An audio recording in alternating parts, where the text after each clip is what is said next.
I just got the CMF Watch 3 Pro by Nothing. They make a lot of products by Nothing, but they have even a cheaper brand called CMF. This is the third version and it's pretty nifty.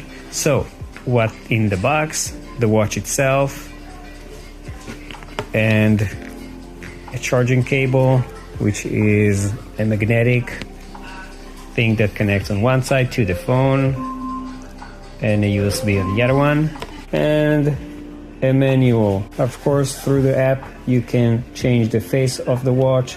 It has a built-in GPS and a built-in heart rate monitor and saturation monitor. And it's pretty thin, it's not too small, not too big, and I actually love it really much. It should last for something like almost 2 weeks. And this is the watch when it's charging. You can of course change the face of it. You can change how long before the screen shuts off. You can either use gestures, you can swipe the screen, or use this dial on the top.